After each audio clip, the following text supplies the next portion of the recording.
Right. Evening. Idolatry. Ano yung unang pumapasok sa isip niyo whenever you hear the word idolatry? Well, for some, yung unang pumapasok sa isip niyo are these statues that people pray to. Di ba? These lifeless, empty, man-made things that people ascribe some, if not all, of the attributes of God to. Yung iba naman, yung mga mas madalas siguro mag-Bible study, who think about the things that they put more importance to than God. At ito na yung mga pera, pamilya, asawa, career, and even your own self, no? And rightly so naman. Kung yan ang mga pumapasok sa isip nyo, tama naman lahat yan. Pero alam nyo ba, na bukod dyan sa mga yan, there's this one other counterfeit God that has become so deceitful and so prevalent in many of our churches today. Actually sa akin, para sa akin, mas delikado pa nga to kasi this fake God, this case of mistaken identity is in the minds and in the hearts of many, getting all the benefits of being God without actually being God. At kung tinatanong nyo kung paano nangyari yun, well, it's because people today don't read and study their Bibles. It's because people today just love to take bits and pieces of the Bible and create a whole theology out of it. Kaya when some of these people actually sit down and just read this book from cover to cover, they're in for a rude awakening. Marirealize kasi nila that this God that they have in their mind, this God that they are worshiping doesn't really exist. Na itong Diyos nila is nothing really but a cheap and fake and poor substitute for the real thing. At alam niyo kung bakit, anong pinakamalaking rason dyan? It's because this impostor, this guy this God is identified by one attribute and one attribute alone. Love. At yun na, love. My God is a God of love. Kaya He cannot possibly do this or do that kasi all He is love. Now, problema ba yun? Yes. Bakit? Kasi kung yan ang Diyos mo and you start reading parts of the Bible that talks about something other than God's love, then talagang sasabog yung buong theology mo. Tama? Pero unfortunately, ganun tayo, no? Ganun ang karamihan ng mga simbahan natin ngayon where we teach and raise people up on a steady diet of God having only this one attribute na love. Why? Kasi for them, the true God, the real God who we see here in the pages of the Bible is, alam niyo, kind of repulsive. Kasi if we start talking about things like God's wrath or God's divine justice or even just the mere fact that He hates and punishes sin, people don't like that. Diba? Ayaw nilang marinig yun. And so these modern churches, in an effort to bring more people in and in order to keep people in their church, they just kind of hide the real God. Alam niyo yun? Let's just emphasize up these really nice and attractive things about Him and let's kind of just hide all this other stuff that we're kind of embarrassed about. And so the impostor lives. Because people actually have the audacity of editing God. Para sumakto lang sa doon sa gusto nilang ipakita sa inyo. Pero then your view of God will be far from accurate. Tama? Which will also make large parts of the Bible hard to understand. Including this text that we are going to be studying tonight.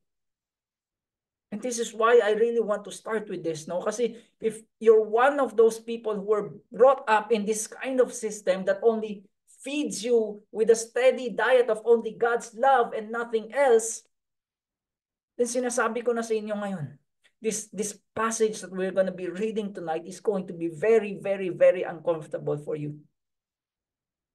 Later on, you might even say na, teka lang, parang hindi ko matanggap to. Hindi naman ganyan yung pagkakilala ko sa Panginoon kasi my God would never do that. Well, that's because your God is an idol. It's because He doesn't exist. Gawa-gawa mo lang siya sa isip mo. Because the only God that exists is the God that we will find here in these pages, no? The God of justice, the God who destroys His enemies. Pero teka lang ulit, Paul. Kasi hindi ba totoo that God loves me unconditionally? At regardless pa yan kung ano yung gagawin ko? In fact, hindi ba totoo that He loves every single person in the world in that way? Well, isipin nyo rin Kasi if we have a God that loves everybody equally, then we have a God who does not care if you ignore Him or live for Him. Tama? Wala siyang pake if you honor Him or blaspheme Him, whether you love Him or hate Him. None of these things really matter because mahal naman niya lahat tayo, regardless. And so when that kind of theology permeates into the heart, ano yung tendency? That I can now do whatever I want because He loves me either way. And that's why we see these social media pages, yung mga post ng mga tao na nag-iinuman, ng bababae, kung saan pinaggagastos yung pera, tapos yung mga hashtag pa nila na blessed. Mahal kasi ako ng Diyos, kaya ako nagagawa mga to. And it's all because of this perverted view of God. No? At ang mahirap pa dito is this is not limited to just a select group of people. This is really a pandemic that's really going on among many, if not most of the people who identify themselves as Christians today. Alam ko kasi I've spoken to a lot of them. Hindi nila kilala ang Diyos. Ang totoong Diyos. Kasi ang Diyos na alam nila is really just an imposter. He doesn't exist. Alam nyo, that's why theologian A.W. Tozer reminds us that we must pursue an accurate view of God and not lose sight of His true nature. Because our relationship with God as a result of our view of Him is what makes us who we are. And who are we? Christians. Di ba? Mga anak ng Diyos. And tama siya, no? Bilang Kristiyano, hindi ito optional. We must have an accurate view of God, especially in this world that is constantly changing. Kailangan natin ng anchor ng pinanghahawakan. These pillars in our hearts which we can hold on to para hindi tayo madala sa pagpalit-palit ng ihip ng hangin. And who is that anchor? God. The real God of the Bible, who is our rock, who will keep us stable no matter what shifts and changes around us dahil hindi siya nagbabago. Sabihin ko na din sa inyo ito ngayon. If this is your view of God, then your life will make more sense. Your worldview will make more sense. Kasi your view of things won't be clouded with the biases that people have. Saka ba't kailangan mo pa ng bias if God Himself is as clear as He can be dito sa Bible? Tama? And so we really, really need His Word. Amen?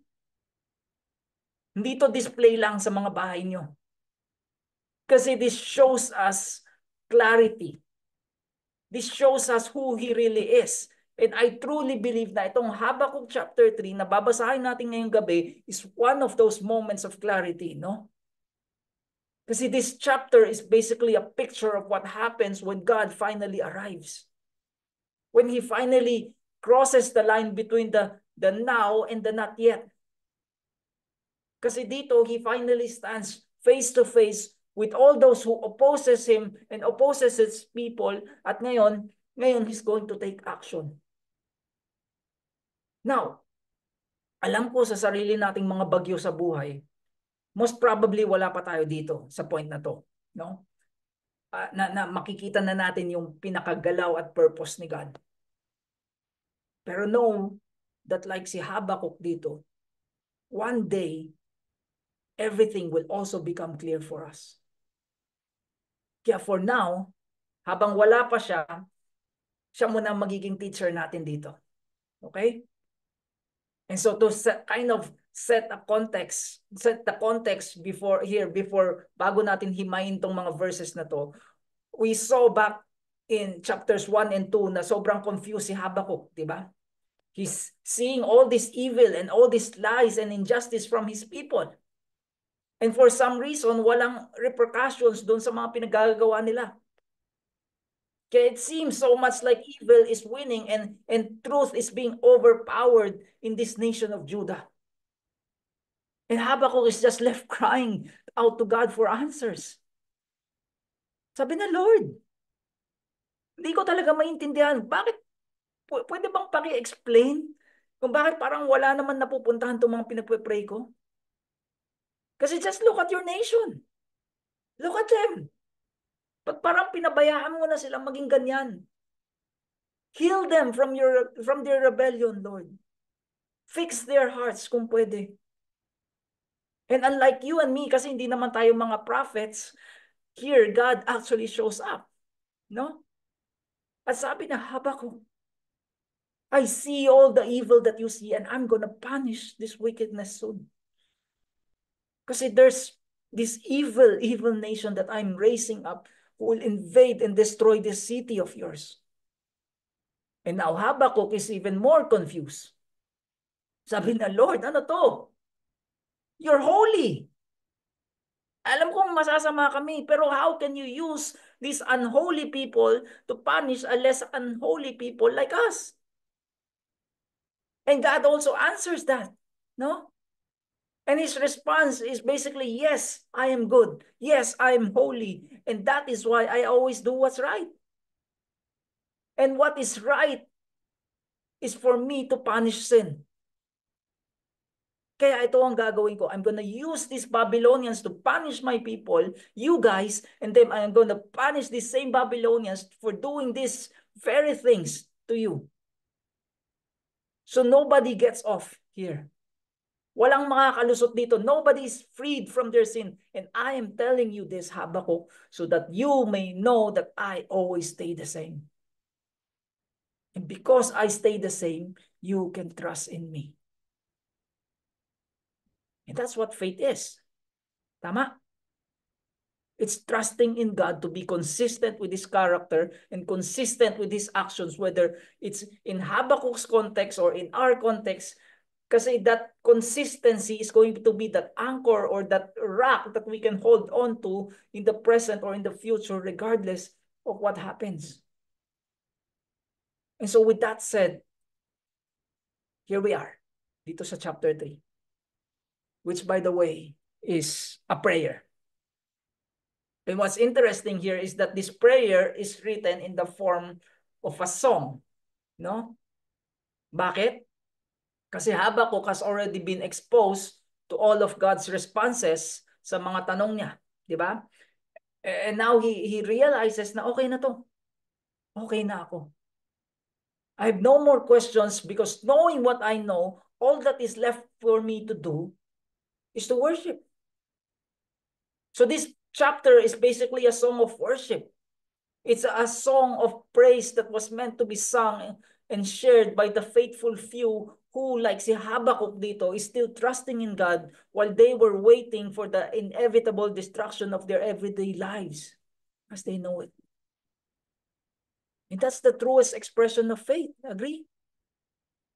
To be able to worship just the same, even when you're in the midst of the worst times. Kasi nga, to truly trust God is to trust in Him, not based upon our circumstances or our feelings, but based upon His character and the consistency of His actions in the past. Because itong mga actions na to, as we read about it dito sa Bible, and maybe as we experience it by ourselves, should impact what we should know about Him today. And so the chapter starts with this. A prayer of Habakkuk, the prophet, according to Sigionot. Now, ano tong Sigionot na to? Well, to be honest, no one really knows.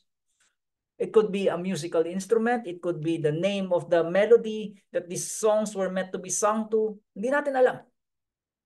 Pero ito ang alam natin. That Habakkuk is now changing his tune from Lord, bakit ka ganyan? Sa chapter 1, to worship. To Lord, I surrender all. And notice that this is despite him not getting what he was asking for, di ba? In fact, pag tinignan mo nga, walang nagbago sa sitwasyon niya from the very beginning of this book up to this point. Actually, up to the very end of this book. Pero this is how we should all view God. No? That you can sit in the worst of jail cells and still worship because you know that your God doesn't change even when everything else does. Kasi this shows that our hope is in Him and in Him alone, and not in our circumstances or how we feel about things. And so as we go to this song, starting sa verse 3, balikan natin mamaya yung verse 2. Pero as we look at verse 3 and 4, we see Habakkuk here looking back into the past. No? Specifically sa Exodus, where God rescues His people from Egypt. And these geographical locations na makikita mo dito are references to it. Itong mga Teman at Mount Paran, these are places in the east of where all of these things took place. Diyan sa mga area ng Mount Sinai going all the way to Egypt. Now, bakit pala east? Kasi what he is basically saying here is God has broken through all the darkness during this time. And He is now initiating a new day as He shines over His people like the morning sun. Nakita na yun? And so kaya niya binibring up to is really to settle the hearts of those who are faithful to Him. Kaya din may makikita tayong mga words dito na splendor and brightness and rays flashing. And it's really to show us that God's authority is just permeating throughout all of creations nung nangyayari lahat to. Sabi niya, naalala niyo pa to? All of this happened in our history. And if God is indeed consistent, it will happen again. And so let this truth be something that you can hang your trust on in the days ahead. Now, itong sela naman dito is this pause, no? Makikita natin madalas yan sa mga kanta sa Bible tulad dito sa Psalms. It kind of just means to pause for a moment para you can think and reflect on what was said. And in this particular case, it's what? It's that God is the Holy One. That as God, not only does He hate sin, but He is completely separate from it. Because He's the very definition of purity. And that is why when all is said and done, one day, justice and truth and righteousness will prevail in this world. At paano niya gagawin yan? Well, notice also dito sa verse 4. And rays flash from His hand, which is a picture of His actions, no? And the idea here is that His work, His actions will be so glorious and so amazing that all people everywhere will have no choice but to just stand in awe and respect and wonder and fear. Which is exactly what happened sa Exodus. Tapos pansinin nyo din yung ending na tong verse na to, and there He veiled His power. So all of this amazing stuff, all of these miracles that happened in Egypt, like the plagues and the frogs, even the parting of the Red Sea, all of this are just the tip of the iceberg. Wala lang yan para sa Kanya compared to this race of bright light that is to come. Kasi tingnan niyo yung verse 5 and 6. And by the way, this is also going to be our first indication that these slides na pinag-uusapan natin dito is not going to be good news for everyone. Look at this. Verse 5. Before him went pestilence, and plague followed at his heels.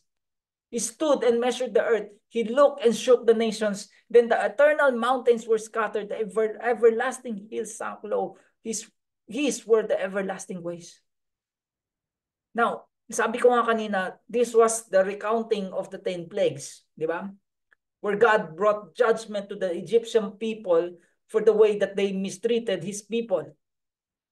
And as he stood back and evaluated the situation para makita na if everything was living up to his eternal will, tingnan mo kung anong nangyari dito sa mga taong nakatikim ng hustisya niya. Do these nations say, wow, ang galing-galing naman ni God? No. These nations shook in fear. So the self-confidence of those who oppose him and opposes his people just collapses after he shows up with his judgment. Tapos tingnan mo, sabi din dito that even the eternal mountains scatter. Eternal kasi mountains are a picture of permanence and grandeur, di ba? Kung may nakikita kang bundok dyan sa labas ng bintana mo ngayon, hindi naman bago yan. It's been there for thousands of years. Pero when God arrives, even that mountain will shatter, will become just like these lowly hills na sinasabi dito. In other words, even the mightiest empire of this world will bow down. Why? Because his ways are everlasting. His ways, not the ways of sinful flesh, which each and every one of us has.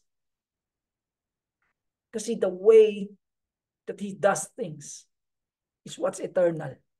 No? Meaning nothing else, no kingdom, no person, no mountain will ever be able to say otherwise. At ang resulta niyan is in verse 7.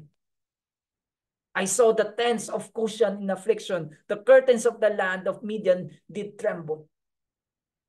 Now, itong Cushan at Midian are these Bedouin tribes that keep messing with the Israelites nung pagkaalis nila sa Egypt.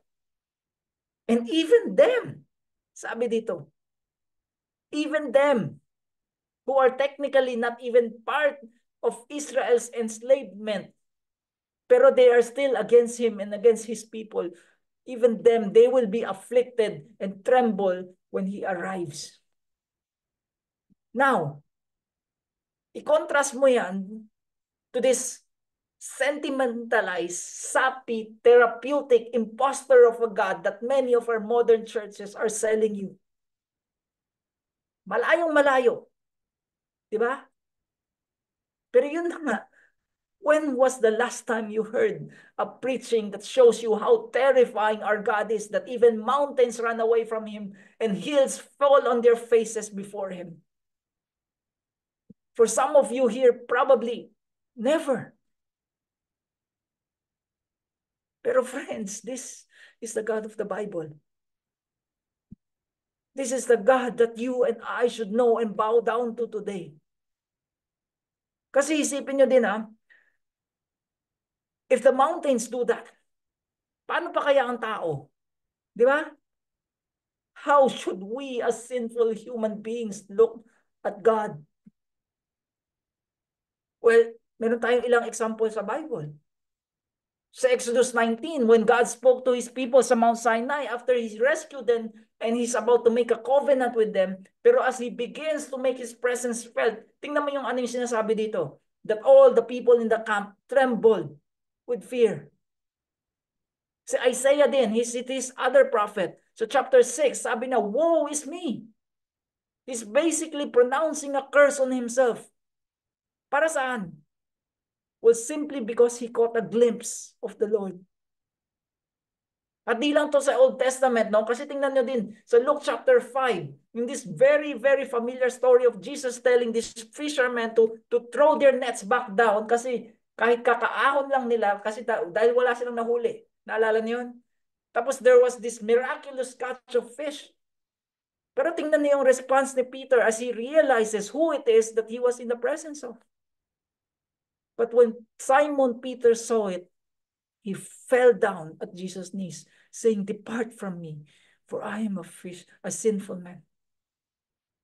Meaning, you did something that only God can do. And I just realized right now who you really are. And I'm in trouble. Kasi makasalanan ako, and it's not right that I should even be here in your presence. And even si John, no? Si John, who was referred to as the disciple whom Jesus loved because he was his closest friend. Pero sa Revelation 1:17, when he first saw Jesus, he said, "I fell at his feet as though I'm dead." Tanong, how could that be if all God is love? Di ba? I mean, you would think that he's the last person that these people in the Bible would be afraid of. Tama? You would think na sobra pa silang ma-excite dahil nakita nila siya. So bakit nga ganun? Well, could it be that the God that you are thinking of and is therefore worshiping is not really the God of the Bible? I mean, ito pa pala, Exodus 33:20, and this is the Lord himself speaking na. At sabi niya, "You cannot see my face, for man shall not see me and live." Bakit nasasabihin yan? Di ba? Now, I know we can dig a lot deeper on why this is so. Pero ang bottom line talaga lang dito is because it's true. Tama? It's true that the real and accurate picture of the God of the Bible is both intimidating and terrifying. And this is where the disconnect happens. No? Kasi tayo dito, in fact, maraming tao ngayon, in their picture of God is this very, very nice guy with nice hair and he's walking around with a lamp over his shoulders. Di ba? In fact, we send out invitations na sa next session natin, magfa-face-to-face na tayo. Kasi dadating si Jesus at siya yung magiging guest speaker natin. Ano tingin niyo mangyayari? Walang question yan. Full house. Yung iba nga, baka kahit nasa ibang bansa, lilipad pa sila para lang makita siya. Pero what they do not know is what this verse are telling us. That they should actually be terrified because of their sin and stay as far away from that place as possible.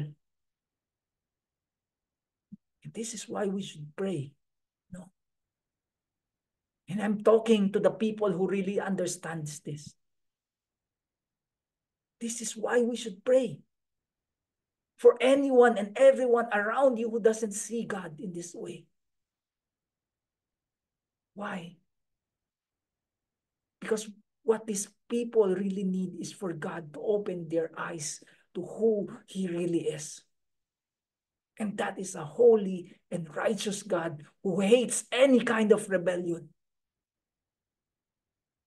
Kasi kung di nila naintindihan to, they're not going to be terrified of Him. And if they're not terrified of Him, they won't really believe that their sin is all that bad. And because they don't really believe their sin is all that bad, they won't really understand the truth about them, that they are in fact enemies of God. And He is on a war path that is coming against every single one of them. Against every single one of us. Ayaw mo pa din maniwala? Look at verse 8. Was your wrath against the rivers, O Lord? Was your anger against the rivers? Your indignation against the sea? Kasi di ba, He parted both the Red Sea and the Jordan River for His people to come in and conquer the land on the other side. Tapos when you rode on your horses, on your chariot of salvation, you strip the sheath of your bow, calling for many arrows. Ngayon, Hindi mo kailangan maging theologian para magets yung sinasabi dito, di ba? Kasi kapag ang pinag-uusapan na ay bows and arrows and chariots and horses, ano yung ibig sabihin nun? War. So God is on his way with his weapons ready and marching to war against all of those who opposes him and opposes his people. And again, when this happens, when God shows up to exact vengeance, even all of creation is helpless. Kasi tingnan mo yung sumunod pa dito. You split the earth with rivers. The mountains you saw you and writhed. The raging rivers swept on. The deep gave forth its voice. It lifted its hands on high. The sun, the moon stood still in their place at the light of your arrows as they sped, at the light of your glistening spear. Now, what does lifted hands indicate? Surrender. Diba? And it's funny that nature in all of its glory and majesty does that. No? Pero tayong mga tao who were made in His image, do not. Kaya nga ang lungkot.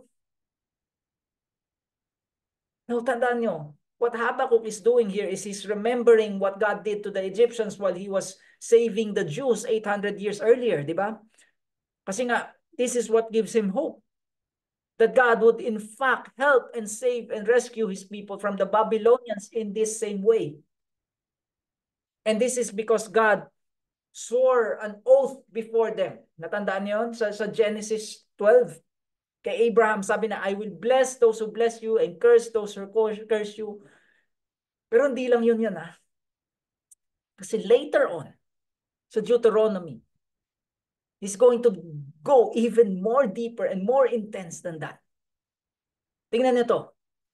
This is Deuteronomy 32:40 to 43. And as we are reading these words, try nyo din i-imagine yung God na sinasabi ko kanina, the God of love and nothing else, saying these words. Tingnan nyo kung tutugma sila. Okay? For I lift up my hand to heaven and swear, as I live forever, if I sharpen my flashing sword and my hand takes hold on judgment, I will take vengeance on my adversaries and will repay those who hate me. I will make my arrows drunk with blood, and my sword shall devour flesh with the blood of the slain and the captives from the long-haired enemies of the enemy. Tapos ito yung sagot ng mga tao niya. Rejoice with him, O heavens. Bow down to him, all gods, for he avenges the blood of his children and takes vengeance on his adversaries. He repays those who hate him and cleanses his people's land. So nakita niyo? Friends, the God of the Bible has weapons. And they are ready for battle at a moment's notice. And this is good news or bad news depending on which side of you are really on. Kasi this God, hindi siya matatalo. So all of those who opposes him, all of those who spread lies that he's evil and that he's unjust, and those who don't even believe that he exists, all those who live in sin, those who take advantage of other people, those who think that they are above the law and treat people like nothing and encourage rebellion, all of these people. At kung isa ka dito sa mga to, this text is telling you to take heed. Maghanda-handa ka na. Because verse 12, you marched through the earth in fury. You threshed the nations in anger. You went out for the salvation of your people, for the salvation of your anointed. So everything that we have read from verse 3 is this march on the way to Egypt. No? because God is on his way to save his people, to rescue them from this nation who was opposing him and oppressing his people. From a nation who continues to harden their hearts as they treat his words and treat his commands like trash. Like pwede lang nila i-disregard to without any consequences. And it was getting worse. Naalala niyo yun? Every time na kino-confront sila ni Moses, they were persecuting the Israelites even more. At tayo, since alam natin how the story ended, we're like, okay, enjoy it now. Have your day. Live it up while you still can. Kasi this God, he will bring all of this to an end. And it's not going to be pretty. Because verse 13, you crush the head of the house of the wicked, laying him bare from thigh to neck. You pierce his own arrows, the heads of his warriors. Basically, you cause their warriors to start fighting amongst themselves. These warriors who came like a whirlwind to scatter me, rejoicing as if to devour the poor in secret. You trampled the sea with your horses, the surging of mighty waters. Sabi ni God, natutuwa pa kayo? Na-excite pa kayo that you are causing pain to others? Now, itong seas and waters of verse 15, these are just pictures of big groups of people, no? These nations that you trample on, basically. And God is saying that because of these things that you did, wala kayong takas dito. You will feel my wrath. Kasi yes, as we have also seen here sa sariling sitwasyon ni Habakkuk, God will use all kinds of nations to do His bidding dito sa mundong to. Diba? Pero as the judge of all the earth, He will also ultimately deal with every nation and all their leaders based on these two things. Were they faithful to my word? And how did they treat my people? At kung bagsak sila dito, nako. And once again, contrast this to the weak and pathetic impostor of a God that these modern churches are selling you on. Our God is a warrior. Amen? And as Bible-believing Christians, we need to not just accept that fact, but to fully embrace it.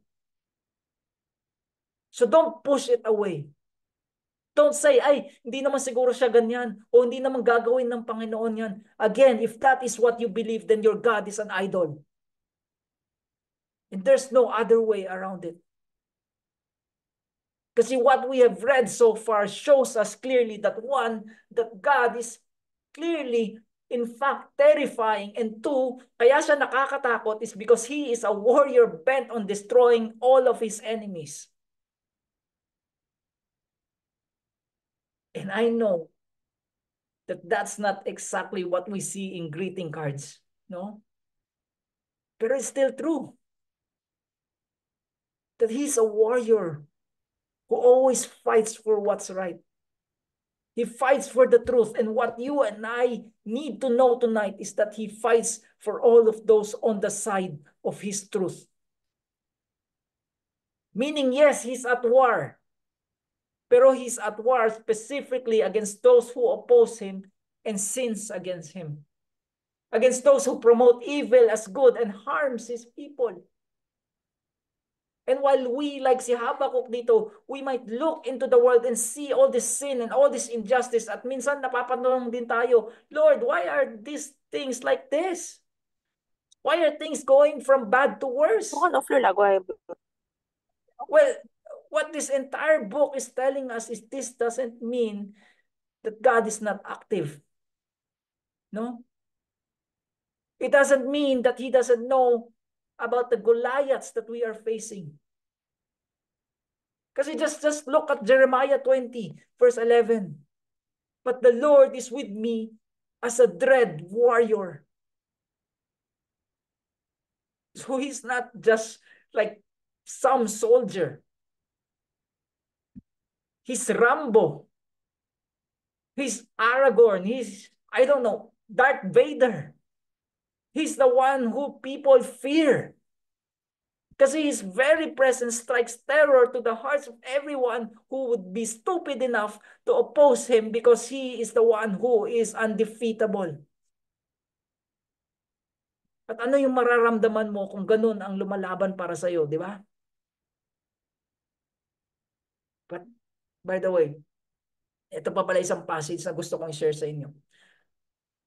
Revelation 19.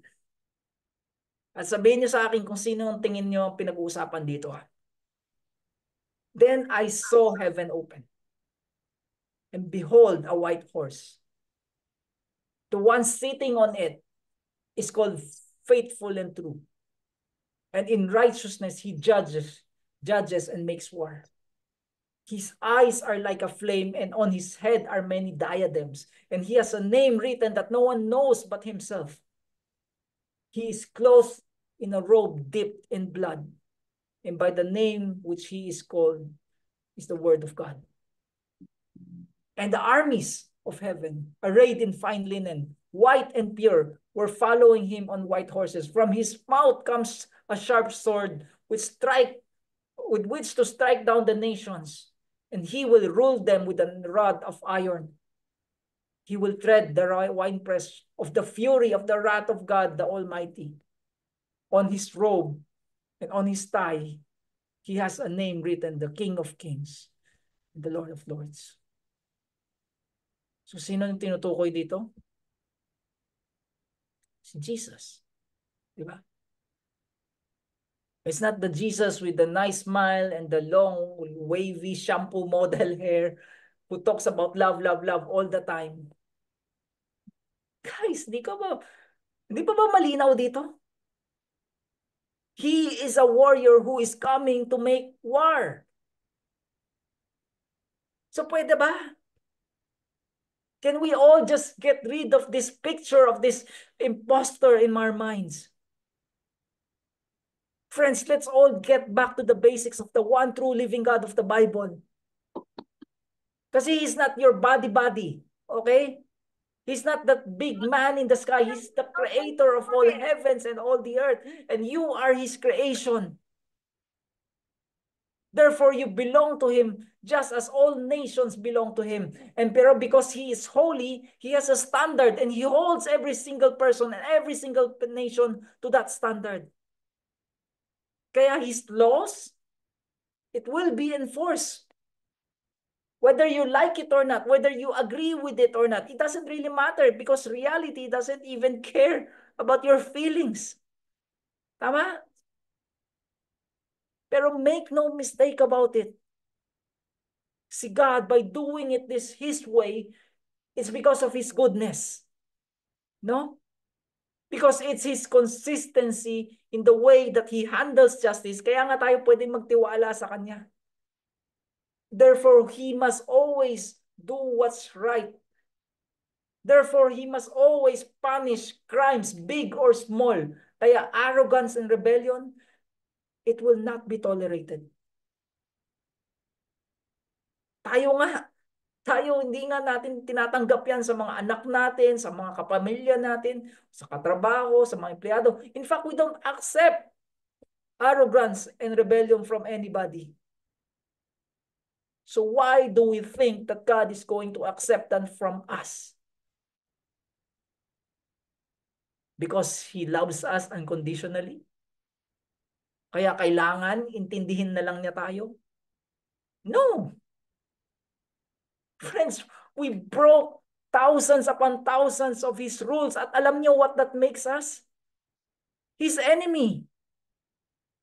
We don't love God. We hate Him. Our flesh hates Him.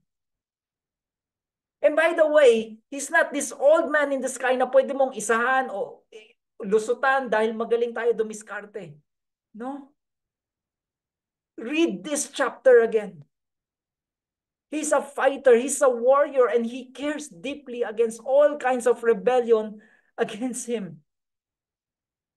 And though he may be slow in his response,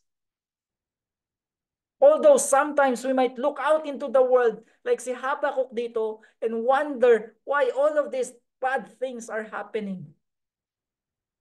Never, ever, ever, ever think that his slowness is indifference or a lack of attention. Okay? But rather consider his slowness as mercy. As mercy. Kasi yan naman talaga yun, no? That's actually what Habakkuk is desperately praying for dito. Let's look back at verse 2. Sabi ko kanina, babalikan natin to. So ito na, balikan na natin ngayon. Verse 2, sabi ni Habakkuk, O Lord, I have heard the report of you, and your work, O Lord, do I fear. In other words, I know what you did in the past, and because of what you did in the past, I fear and respect you. I recognize who you are. Kaya in the midst of the years, meaning in between when you made all these prophecies about the destruction that is coming and when they actually happen, in the midst of these years, revive that work that you did previously. That saving work that brings about justice. And make your will and your ways known to more and more people. In wrath, remember mercy. Now, I don't know kung napansin nyo din to. Kasi when we see the tone of Habakkuk's prayers here mula sa chapter 1, there's a regression in his own pride. He goes from God, ano ba yan? Are you going to do anything about all of this sin? To Lord, how can you do that in response to our sin? To now, God, have mercy on us for our sin. And this is not some kind of passive resignation. No. This is not Habakkuk saying, Lord, ayaw ko na, give up na ako, bahala ka na sa kung anong gusto mong gawin. No. Kasi pansinin niyo, there's this repeated, oh Lord, which shows us that there's this deep emotion in his words. Because Habakkuk is deeply moved by this conversation that he has been having with God. And now that as he's contemplating the past and all of what God did noon para sa Israel, and he's now looking at it in light of their need for God here at the present. He just cries out, Lord, have mercy. Do what you have previously done for your people when they were oppressed doon sa Egypt. Kasi ano uli ginawa niya doon? He rescued them even though they were sinful too. Diba? And this rescue, this work that he has done was so thorough and so terrifying and so worthy of respect that it made Habakkuk just beg for it. Lord, do it again, please. Do the same thing for your people today para we can see it with our own eyes instead of just hearing about it. Have mercy on us, Lord. Remember mercy. Now, asking for mercy is an admission of what? Of guilt. Diba? Of the fact that we need mercy because sin has taken place. And so what Habakkuk is basically saying here is, God, tama ka. You've been right all along. You've been right to be angry at our rebellion. You're right in that we have disregarded your rules and dishonored your name. Kaya tama din naman na kailangan naming maparusahan. No question dyan. And this punishment is going to be good and right and justifies because we have sinned against you.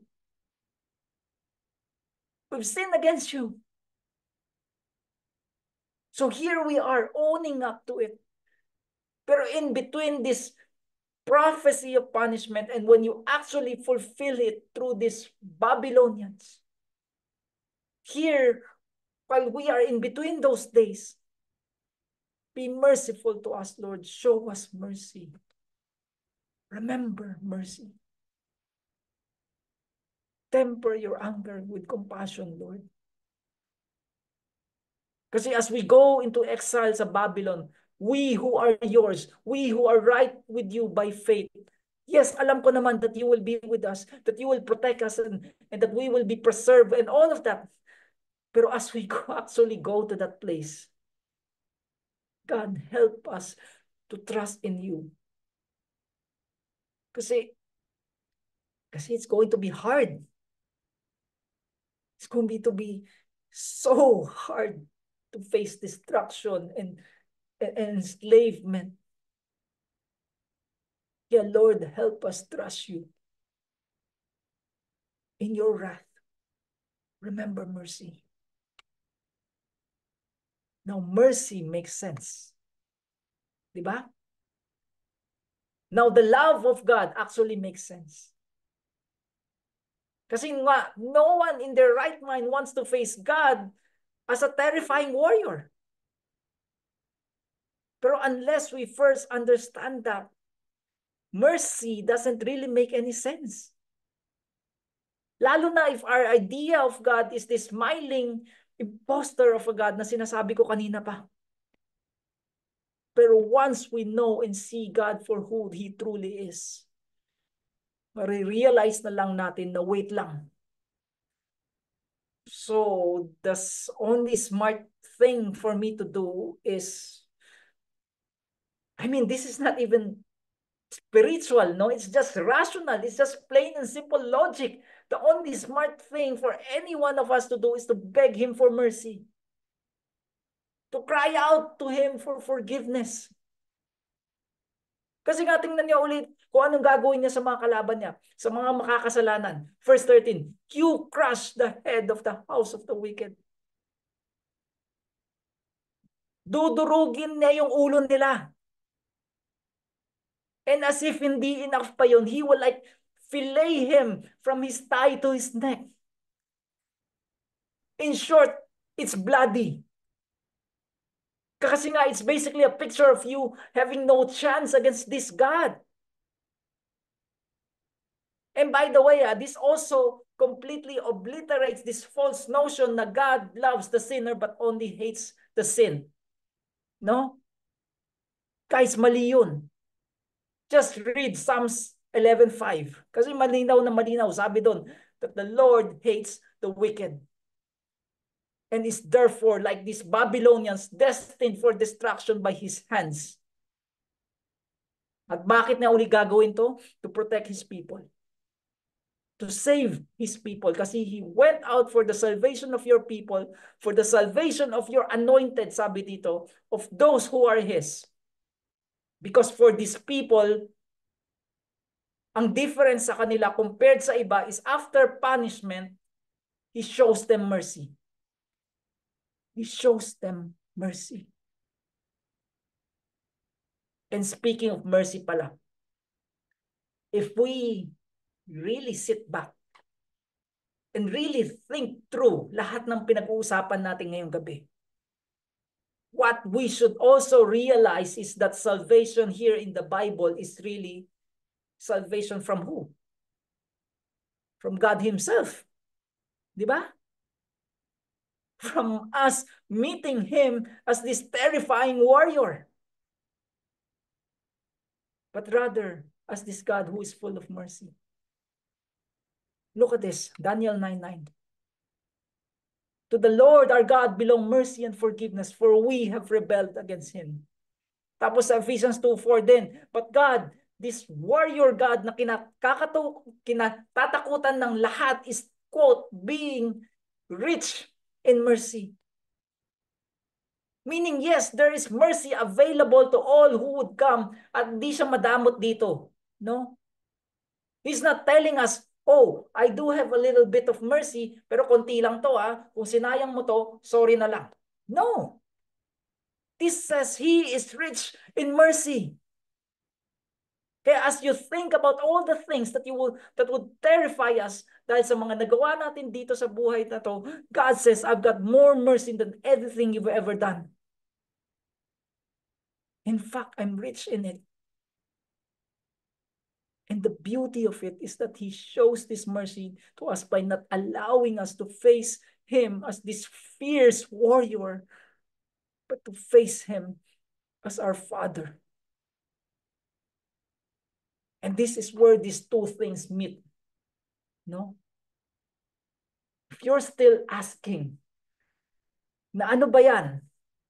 Hindi ko pa din magets. Kasi how can there be wrath if God is also love? Well, this is where we can reconcile these two things, no? Kasi ako, as a father myself, I love my kids so much that there are times that there also needs to be some wrath. Tama? And in those moments, do I no longer love? Siyempre hindi. So in other words, we can both be a loving person and there can be wrath. In fact, as a loving parent, our wrath will extend even to those who would come against them. Tama? At mas malala na yung galit natin kung ganun.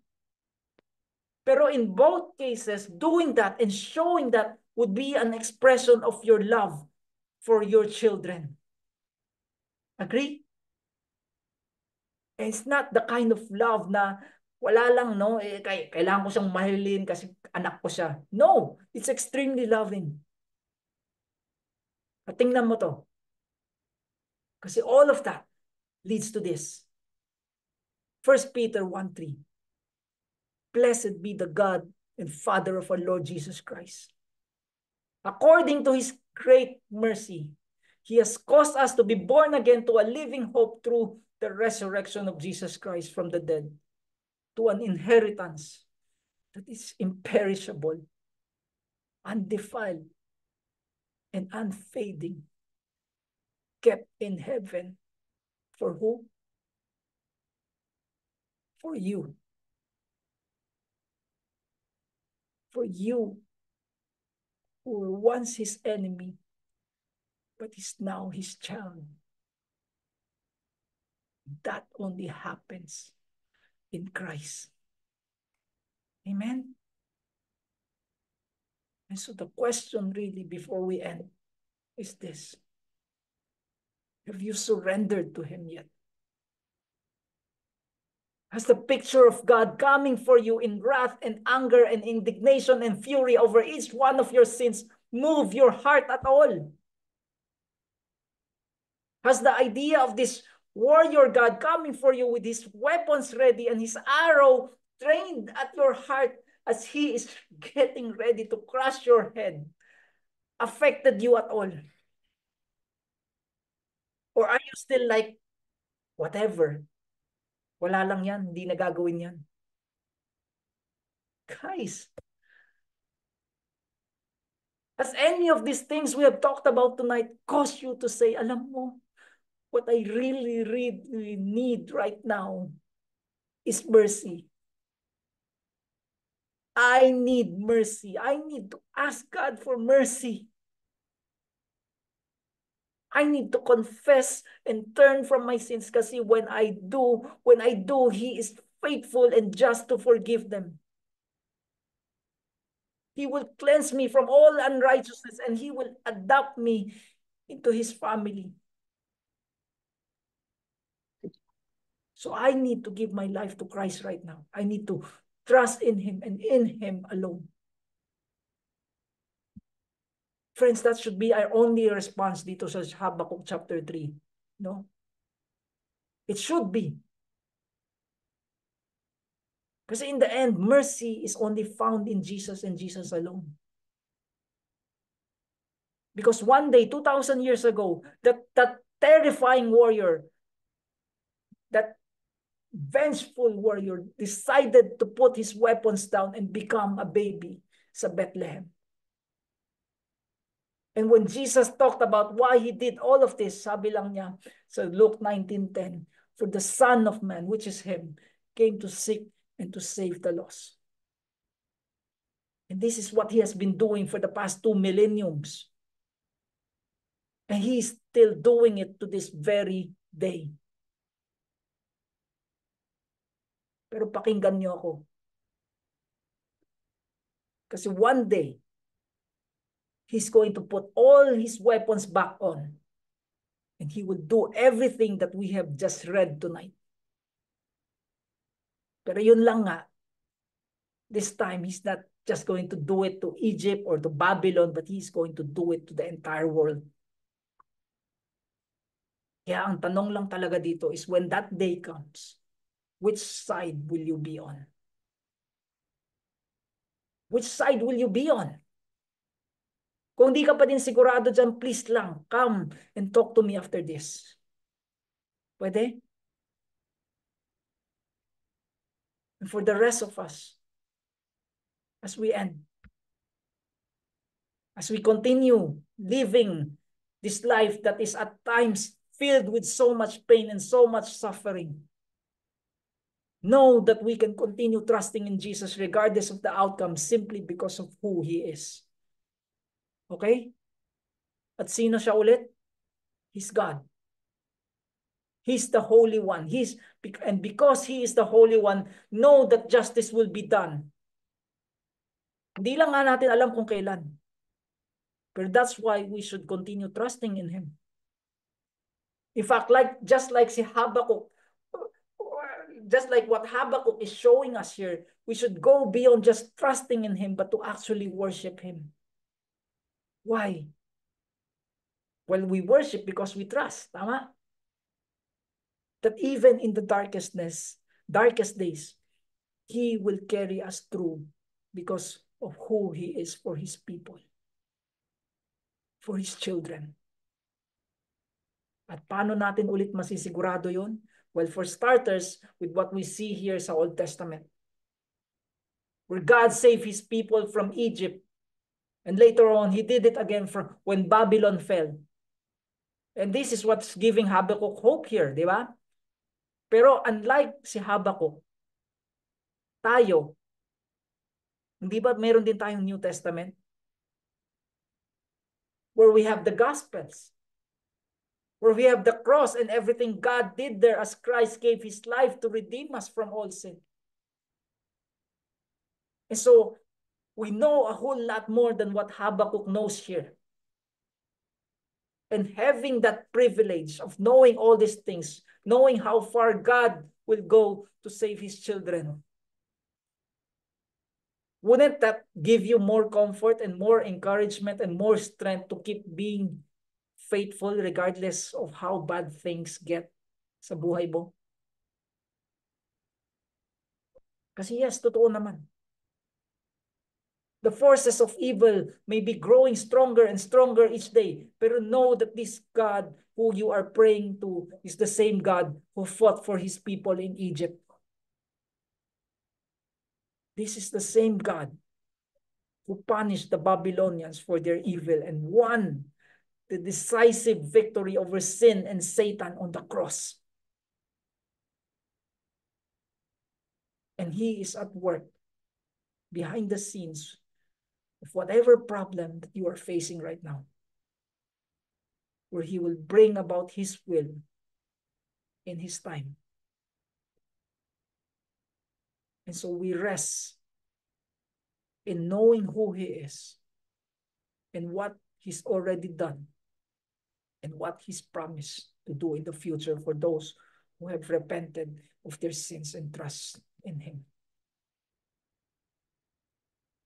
Friends, this is the one true God of the Bible, not some impostor,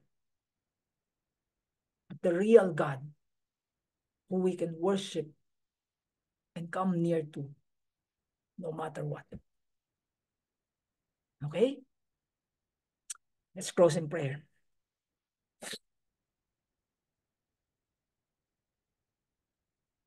Father, we bow before You in all Your majesty and in awe of Your glory, humbled by Your grace, Lord. Grant us, Lord, that as we contemplate and meditate on these truths that we have heard tonight, that Your truth would plant itself so deep within us that it would never get away from us ever again. Forgive us, Lord, for our defiance, for our pride, for our wanting always to look for alternatives. And remember mercy, Lord, as we face the overwhelming pressures of this life. Maybe it's because of our own sin, maybe it's not. But may be that as it may, Lord, we ask for mercy.